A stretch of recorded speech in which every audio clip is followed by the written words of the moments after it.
All right, so today, the TDS vertical leg press. It's a vertical leg press.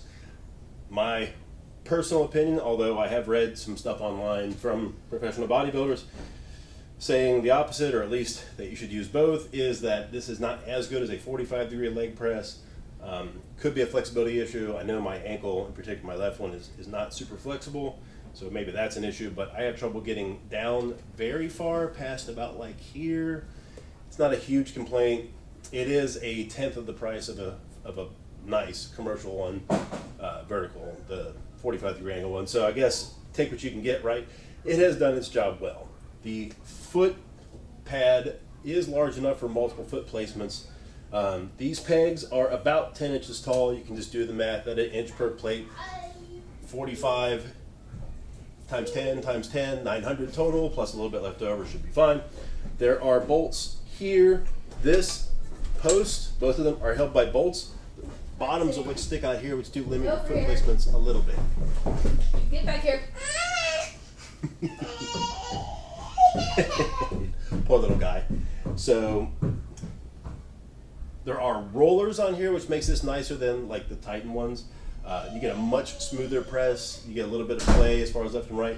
I will say that if you get too much weight on one side versus the other, it starts to rock, and then you get extra contact, and the rollers can't overcome that. So you have to keep the weight reasonably close. I made the mistake of putting 100-pound plates on here.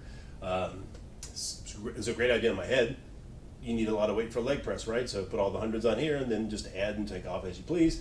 Fine for one, because you can lift one up and down. The second one on top of that one, you can't, nobody can lift 200 pounds like this that is working out in my gym ever.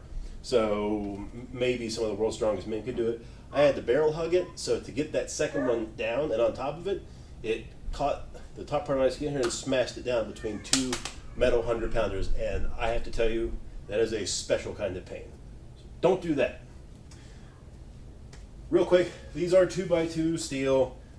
The hand placements here to take the catches off, which are adjustable up and down, which is kind of nice.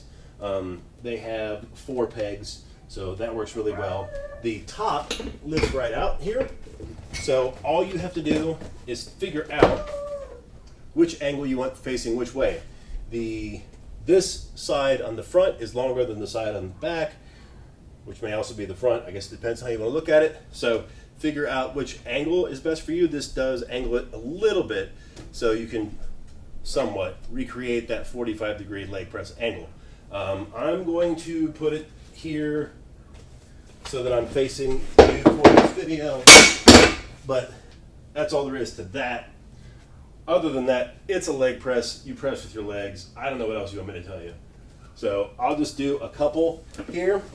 I'll show you what I like, just in general. So I would have liked to have the pad facing the other way for this exact setup, just because, again, that ankle mobility, but there's no weight on here, so who cares? Push the legs out. There's that mobility I'm talking about.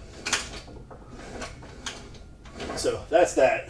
What I like, the reason why I wanted the leg press at all, was you can also do standing calf with it. Now this roller over here is a little busted, and it needs some weight to help it stay smooth, but I think you get the gist. I can load a couple plates in there and be a lot smoother than that. There's nothing holding it, so my imbalances create most of that. You're seeing that left calf being busted. So anyway, that's it. Construction is more involved than you would think. Couple bolts, couple bolts, couple bolts, couple bolts. 2 here, 2 there, 2 there, 2 there. 4 per side. 2 to hold the roller in place. Then you have 2, 2, 2, 2. So a lot of bolts, but it has held up well. I've had it for most of the pandemic up to now, so we're pushing 3 or 4 years on it, and it looks pretty much brand new. So that's all I got.